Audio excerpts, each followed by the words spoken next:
What makes a race sanctioned? A couple things. First of all, that you are legally allowed to do it. The thing about unsanctioned is like there specifically intentionally are no rules. There's a lot of unsanctioned races now.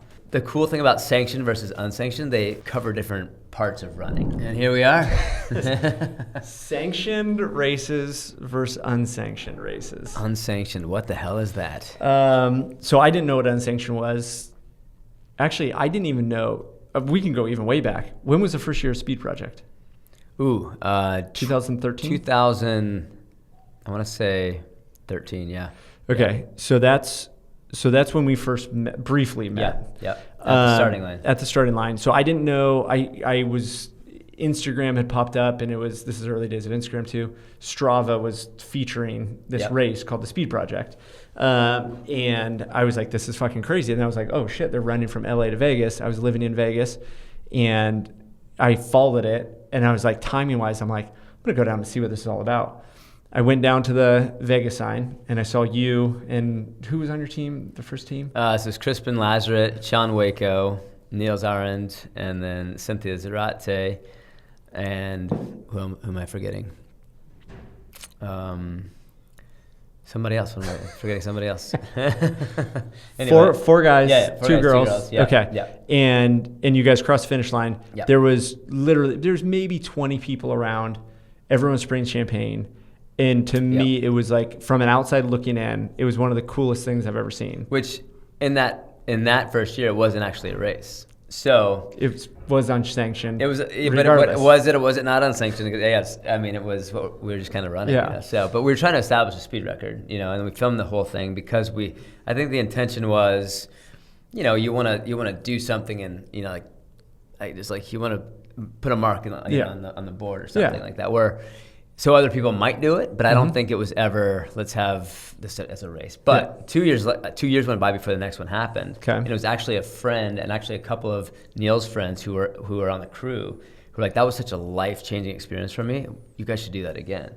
And then another friend was like, yeah, I'll help put it on if you guys make it a race. And that's where Neil started being like, oh, man, maybe we should perpetuate this thing. And then there was a lot of discussion about whether or not to keep it going forward. And then ultimately we decided if this could be as radical as it was for us, which is very different than a Ragnar type of an experience. Like, if we can maintain that, then it's worthwhile doing it that way. And I think that's an important piece of this, because without that, I don't think unsanctioned would have the same meaning. I think what unsanctioned really is that it's the rebel, it's the pirate, it's like that. It's something that's very unique that you're going not going to against get. the grain. It's against the grain, and it's otherwise. What's the point of unsanctioned? So sanctioned race? Everyone knows all your marathon races, half marathons, 5Ks, 10Ks. What makes a race sanctioned? A couple things. First of all, that you are legally allowed to do it. So is unsanctioned illegal? Yes. Well, I mean. So I think unsanctioned races aren't necessarily illegal because of the amount of people they have.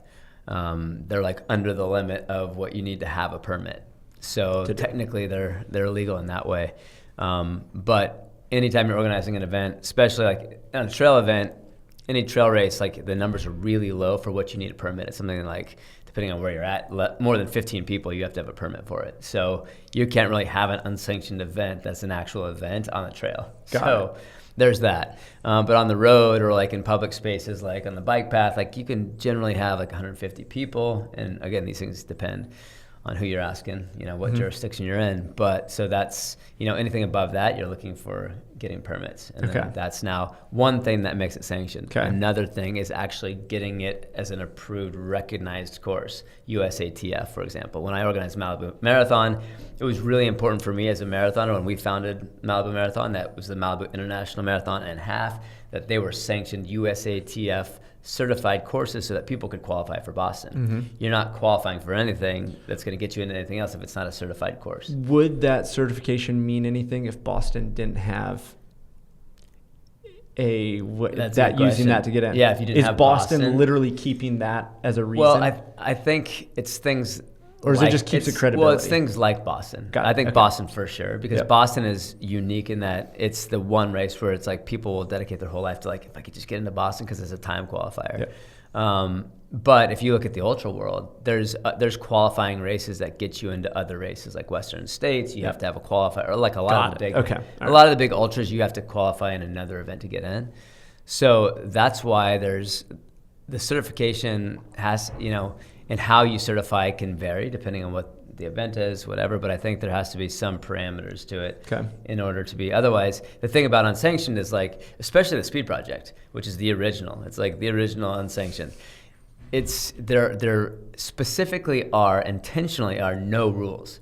So it's it meaning that if you want to run this route instead to get to Vegas, do that. If you think it's going to get you there faster, because it is a race. So that keeps them from getting a permit because they couldn't permit. Now you don't. Yeah. So what's the route? Exactly. Yeah. There is no route. There is no, because it's a relay. There's not really a time needed to, or there's not really a course or a certification needed around that. They're like, if you look at the Ragnar or like some of the older ones like Hood to Coast or the relay up from Calistoga to Santa Cruz, they have very specific locations where the vehicles are allowed to pull in, checkpoints, but also like transition zones. Because if you think about the logistics of Hood to Coast, it's been around for a long time.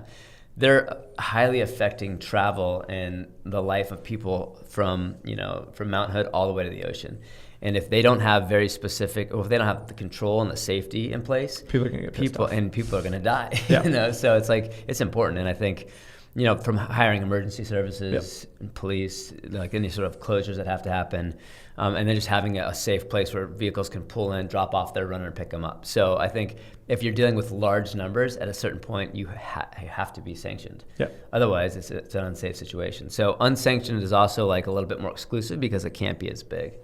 So that's part of the magic there. So so are those the three main pillars? Is a sanctioned race have to have permitting, have a regulated course, and then have some form of or high enough numbers, thresholded numbers to where they need to do some planning around. Exactly. So now unsanctioned. Unsanctioned, the pirates, the renegades, which now Speed Project being like the one that just sort of blew it up. And it was funny because I don't know if you heard Ryan Seacrest, but the first year that we did it, we were on Ryan Seacrest's show in the morning, and it was like, it's kind of funny that being like Rebel, we were on his show, but we were talking about it because it was like a unique thing that we were doing. But I think the Rebel part of it is, became such a big thing that all of these other races blew up. So like take the bridge, there's a lot of unsanctioned races now. But there's still for better or for worse. I mean, for better, why not? I think it's great. I do think, because we had a conversation about this. I think there's, in the running world, there's probably a debate around it, right? But at the end of the day, it's like the whole point is just to get out and get moving anyways, right? So whether you pay a sanctioned race, pay an unsanctioned race, whether you do it just on a weekend by yourself, right? It's you're accomplishing the same goal.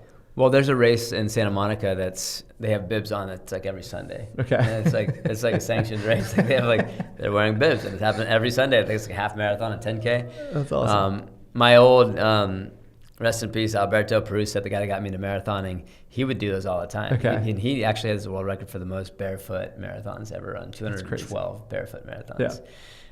But for him, marathoning and racing was always about like the medal and the bib. That was like really what it was for him, you know? And so to go do that, that's what really did it for him. Like an unsanctioned race really just would not do it for him, for that personality type. So, that's like, I think the cool thing about sanctioned versus unsanctioned, not that they appeal to different people, but they cover different parts of running. I think so, because you and I, we do both. We're going to do a marathon, but we'll also do the unsanctioned, and then we get different things out of them. 100%. So I think there's room for all of it. It's funny too. I think about a lot of times. I mean, some people do it for the notoriety of doing a race, right? Unsanctioned races. But it's funny talking to people about doing a marathon, and the people that think that's like, oh, that's so cool. Like, that is impressive. Like, cheering you on the whole way, following up with you after. And then if you're like, oh yeah, we're running from LA to Las Vegas, like, what's wrong with you? Yeah. And I'm like, what are you doing? You know, like, there is like a funny mentality of like, and then the people who are like, oh, you're just doing another marathon, cool. And then like, oh, I'm doing this crazy relay. It's like, wow, that is the coolest thing. And then they're the ones following up, right? Yeah. So there's like there's just a funny from like not the spectator, but like the, just the how people around react. you, how people react the to reactions. it. It is very, very funny. Yeah, it is. Yeah. I will say the other thing about the unsanctioned is it is nice for a sanctioned race. You take for granted when you show up, like I do a lot of the Revel races, right? You show up, the bus is going to be there. Yeah. Everything's set up. Starting point, chips, everything's good. Yep. There's a lot less to think about. Yeah. Where the unsanctioned, you're doing all that stuff. Right. Yeah, I think we should talk about like a little bit more of the detail of unsanctioned. Because it's like, it literally, like with the speed project, for example, people are like, why am I paying for this? Or what am I getting from this? And it's like, there's a couple things. Like you're first of all, you're paying to get like all of the information of like where you got to be and to get into the club, essentially. Yeah. There's it's a membership fee. It's a membership fee is what it is, and I think you're paying for the experience.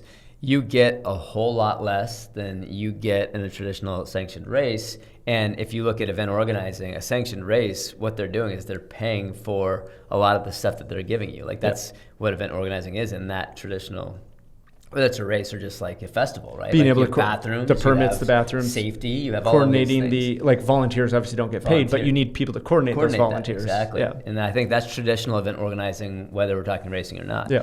Unsanctioned goes against all of that. Yeah. It's like which is Burning Man. Yeah. Burning Man is a festival and an event that is basically this massive event where you're paying for it and you're getting shit. You're getting nothing. But that's not accurate. You're getting a lot in life experience. You just have to come in with a different expectation. Correct. And actually Burning Man has been a huge inspiration for Niels in the Speed Project. He's always compared the two. Like this is the Burning Man for running type of thing. I see that. So it's, I think you have to just go into it knowing that you're not going to have bathrooms. Yep. Like there's no safety component. Like you're on your own out here. Oh, RV. We'll suggest a place for you to rent it, but I don't care. Like I don't care if you have an RV or not. There's people that were like get in sprinter vans, right? Exactly. So whereas like when you do a traditional relay race, like everything is just like there's a list. There's just a list of things you got to do, and it's pretty easy. So it's way harder to do an unsanctioned event as far as like. It's just not as simple. Let's do this. Let's talk about, not selfishly, but selfishly, the Speed Project last year and how I got involved. And I think that'll give people an idea of what it goes out to. So this is an unsanctioned version of an unsanctioned. Like what you did was that is not normal. So most people, when they do something like the Speed Project, like they've got some time, they're thinking about it, they train. So what's the Speed Project? So Speed Project running from Los Angeles, Santa Monica Pier to Las Vegas to the sign on the boulevard. 340 miles if you do the traditional OG route. That's the OG. Now, I can't remember what year it was, but a couple teams, the Blue Ribbon Sports and a couple other teams, they basically took a new dirt route that cut off like 40 miles. Great. And it's awesome. That's like what the whole point is. And everyone's pissed. Like, that's not the route. It's like, well, there is no route. This is not sanctioned. And that's what you want. That's the whole thing. But you're training for it, right? Yeah. So 340 miles of, this is the other thing, 6 people, 4 men, 2 women is one option, or all women team. So there's 2 categories. Or you can just have as many as you want, because again, there's no rules. So it's like if you want to have 50 people running this thing, there's no one telling you not to. Yep. And there's no tracking. So for a couple of years, there's a partnership with Strava where they took Garmin and GPS data, they strung it together for the team, and they just made sure everybody actually ran the distance. Yep. That stopped, and it was like, you know what? We're not even keeping track. So it's like there's sort of like this honor system thing, So if there was money on the line, you might have to actually, pass off some sort of a baton with the tracker on it. But because there's no money, if you're gonna lie about what you did, and you're just gonna drive forward, I'm like, good for you. Yeah, But yeah. at the end of the day, you know. Yeah. And other runners like kind of have an idea. Yeah, It's what like you did. really, like So Okay. and I don't think that there has been talk of like cheating in the speed project, Yeah. and there's no way to know. But if you're worried about cheating in the speed project, like what are you doing? Exactly. Go run a marathon. It's for yourself. It's for yourself. So let's go back to your story. Okay. Because this is not normal. So 2013, I saw you do it. I was obsessed with the race after that. But then, and I think when I finally I think at that time I was maybe doing like half Ironmans, and then I got into fulls and then marathons. And then by the time I was like, felt like I was like, oh, I should probably look into doing this. One, I didn't know how to look anything up. I was never a person that was going to like call you and be like, dude, can I get a team? Yeah. And so I think, and then COVID hit. We had talked during COVID, and it was like then there was the remote speed project, which was just weird. Yeah. Right. Yeah. And then so finally we started working together again. I felt good after qualifying for Boston, and I think I called you and I was like, dude, you were like, what's next? And I'm like, honestly, like it's been on my mind. I want to do the speed project. I don't know how to get into it. I don't know what I need to do. And I think you told me like, dude, you're not going to get in, or something that was very like, okay, I get it. Like I need to start working harder, or start putting out content about it, doing something. Right. So I think I called Matt Choi. I think then I was like, we need to start putting content out so we can get the speed project attention. And then I was just like, well, if anyone drops out, just call me. Yeah. Like if there's a team that loses someone, I'd love to which people say a lot. Like, people are always like, hey, if I can, but in your case, it was like, very real. And the people that do reach out and say that, we definitely keep in the back of our head. Yeah. But so that's so then fast forward to, and by the way, in this whole time period, my wife now, Natalie, I've made her watch YouTube videos on it. Honestly, for two reasons. I think one, to prep her for when it did happen, to so she could understand like why I would be doing it. Yep. And two, I think just to like have her on my team around like motivating me to like if there was ever opportunity. So she's been aware of it. Yeah. We've like cried watching YouTube videos over it. Like the stories are just crazy. Yeah. And so anyways, that was right after I finished. That was right after I finished Chicago. So that was probably November when I asked you. Yeah. Speed project is March. March.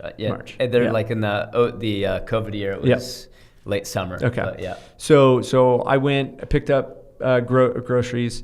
I'm cooking dinner for Natalie, and I get a phone call from you, and I literally said, "Fuck," and Natalie's like, "What?" Because I don't think you've ever called me, especially at like 8 o'clock at night. Unlike was it Friday night or Thursday night? Thursday night. Yeah. And I'm like, fuck. And Natalie's like, what? And I'm like, I don't know. Let me take this. And I pick it up. And I think I have a recording of it. But you're like, dude. And I'm like, don't tell me. And you're like, yeah, this is the call.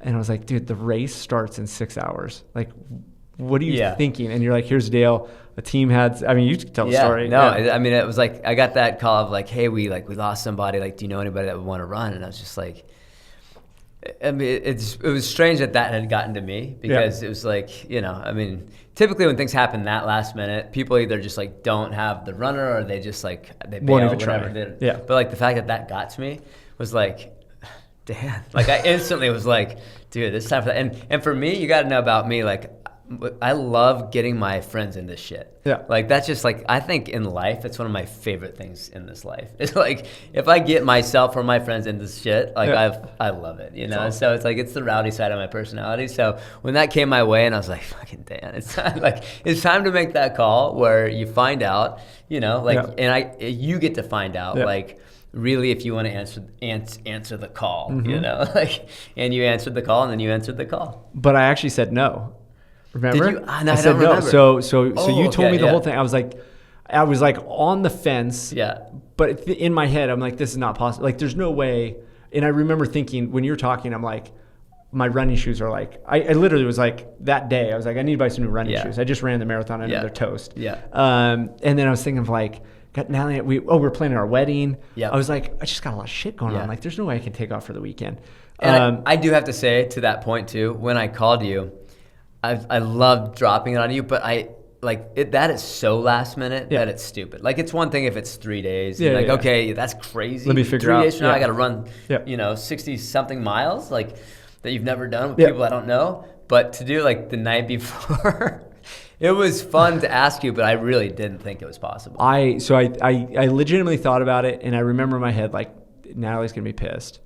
I got too much shit to do. Like, this is stupid. There's not even, no. I want to do it when it's on my terms, right? Yeah. And so I'm like, I appreciate it, dude, but like, I can't. And, but like, give me like an hour to think about it. And that really, the hour was like, I knew I was going to test Natalie's temperature to even see. And I was honestly kind of hoping she was going to be like, yeah, don't do that's stupid. Yeah. Like, what are you thinking? I'm like, okay, good. I made the right decision. And so I hung up the phone and I turned at her. The look on her face was like, what the fuck are you doing? And I'm like, what? And she's like, that's the speed project, right? And I'm like, yeah. She's like, what are you doing? I'm like, what do you mean, what am I doing? And she's like, you need to go do this. And I'm like, I literally, like, the start is in 6 hours. And she was like, what do you need to do? And I was like, what do I need to do? And I'm like, I guess nothing. I'd probably run tomorrow anyways. Yeah. And I'm like, fuck, I do need new shoes. Yeah. And she's like, you're going to do this. We're going to get it together. You're going to do this. And I'm like, fuck. So I called you back. Yeah. And I was like, all right. Within like, it wasn't long. It was a minute. It was like, you called right back. You're like, no, man. So then I remember I was like, so what do I need to do? And you're like, just fucking pack some food. I'll get a list for you and like, just be at the starting line in 6 hours. And I'm like, fuck. 6 hours. So dude, we literally bombed over to Runner's Warehouse or whatever. Yeah. Or whatever, Roadrunner. Roadrunners, yeah. Because it was the only place that has the shoes I like, the Sauconys. And I literally went in there and I bought them and I'm like, this is fucking stupid. Yeah. This is like all the people at Ironmans I get pissed about that like show up to the event and they start buying all the things they're going to wear the next day. And I'm like, fuck this. I'm wearing my old shoes. Really? Wait, so you didn't buy them? No, I literally turned around. I was like, I don't want to, like, I'm doing what I always preach that I hate. Yeah. I'm like, I'm going to pack what I have in my house. Yeah. And that's it. And I'm going. And I think I ordered like groceries. I ordered some, bananas and that was it. Yeah. And then I went to bed, woke up like 2 hours later. I got an Uber. Yeah. I just made it probably 5 minutes before the start. I had a backpack and then I met the team that I was going to spend the next, 2 nights with. Yeah. In an RV. How many hours did it take you guys? So we did in 36 hours. 36 hours in an RV. In an RV. So we started off. So the crazy thing was I literally I saw the start. It was fucking awesome. Yeah. So 71 teams I think were last year. Okay. So think of 71 people, RVs blocking the street. Yep. So traffic doesn't hit anyone. At 3 a.m. At 3 a.m. Yeah. 3 a.m. was the start.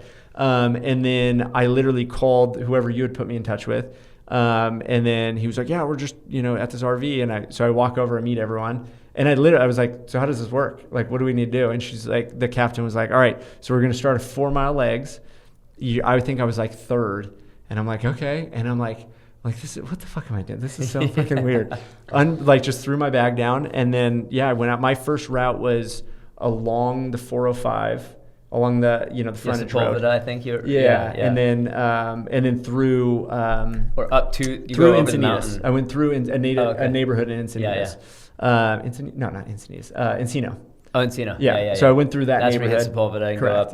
Yep. Popped out. Still dark. And I was just thinking the whole time this is fucking crazy, but it felt good. Yeah. The energy is something crazy. The energy is really cool. Palpable. And I think regardless of sanctioned versus unsanctioned, this was the first time I've ever done a relay. Yeah. And to have people around you doing the same thing. Yeah. It's different than running by someone and having a conversation. For sure. You got someone on your team kind of. Yeah. And then it just went on every 4 miles. The crazy part is I know that route. I've lived in Vegas. Yeah. Natalie's family, there's a farm in Little Rock so we were running right through the farm. It was just, the whole experience was wild. But so 4 mile legs. And then I ran my last leg around midnight in Barstow. That was the one where I was I think it was probably 28 miles in personally. Yeah. And I remember thinking fuck, this is the one where I don't know where I'm at. It's dark. And it was a trail, no support, RV or Jeep wasn't there. Yeah. And I met some, I think they're French. And I was kind of running around this area in the dark, and then I saw lights and I ran up to them and they're like, we know where we're going, follow us. So I followed them. We ran together through the desert. And then after that we met the team somewhere outside of Bakersfield. Yeah. And they were like, hey, 3 people are going to sleep, 3 people are going to go out for the night for 4 hours. Yeah. And then, I just remember waking up in Barstow and or not in Baker, and one of the team members knocks on the door and was like, "You got 2 miles." Basically, she was going to run 2 miles and we had to catch up, and then we started our quarter-mile sprints. Nice. So then quarter-mile sprints for the next 12 hours. Yeah, that's awesome. So what was the total mileage? My watch, everything like went out. It's hard to know, right? Yeah, I was carrying my phone for some of the time. I forgot to do my watch, but we figured total mileage was 300 miles, or a little over 300. So we figured on average everyone ran 50. We all did actually pretty even. That's great. Yeah. But that was obviously the longest I ran in the amount of time, or in any amount of time really. Yeah. So 2 marathons basically. Yeah. Felt unbelievable. Yeah. Unbelievable. That's what's crazy about that race. As I did it 4 times, and I was never lucky and did anything less than 340 for our team. So it was always 66 or something. And we always had somebody just crash and burn. So we always make it mileage. But yeah, it was amazing how good you feel after. Crazy. It's not only do you feel good after, it's for me, it's that coming on the traditional course, you're coming down into Vegas, down the hill. But there's something about the last couple hours of that race where it's the adrenaline is really creeping up and you're we're almost there, and they're I don't want it to be over, this is so much fun, and so that, so then I think the adrenaline starts to creep in and you're how am I running 420 pace down this hill? I should be dying. I've had 50 miles on my legs already, and that just doesn't ever catch up to where you can't run. And so you feel great in the end of that. It's very different than a marathon where you feel like you're gonna die. You're giving your last. This is the opposite. You feel better. And then the next day you're oh, I'm gonna be so screwed. I just ran how many miles? And you're I feel all right. I'm gonna go for a run. I vividly remember we were staying at the Wynn, and I woke up and I rolled out, and my abs were sore. Yeah. Weird pain, and I was this is gonna be bad. And I literally put my feet down and I braced myself to stand up, and I was what was that movie where it was Willy Wonka, and then you start dancing? I was I feel great. So that was a speed project. Yeah. Unsanctioned, addicted. Unfortunately, my team got back together. The original team that I ran with that lost a person, they got back together. I got the nice, kind party note of, hey, we want to see if you're interested as a backup. I put in for a team this year. The team name, I don't know if I told you what I named the team. No. 6 Hours Notice. All right. So that was the team name. We can change it. And so now I'm actively looking for speed dating for participants. To get going. So you have almost locked. I think so. I think if you're listening, you know who you are. But we'll make some more calls just to confirm. So that'll be my second unsanctioned race. And the crazy part is I love all the aspects about it. Obviously it'll be in a different position because I'll have to actually plan it. Yeah. And I think I am gonna, and here's another thing about unsanctioned, I'm probably gonna go out and I would love to try to take the team, especially in the night part, that bar, because I didn't run it. Yeah. But that Barstow to Baker, I think is a challenge. I think it trips up a lot of people. Yeah. And I think seeing that during the day and be able to recognize it will be good. But again, that's shit you would never do for you'd never go. There's weirdos who go and drive a marathon course before, but that's he's gonna, what I mean? You're never going to do that. No. So with the sanctioned race, which again is and I'm still geared up and fired up to do more it does sound great to go out and do a marathon, for sure, and have everything taken care of. So different. Exactly. Yeah.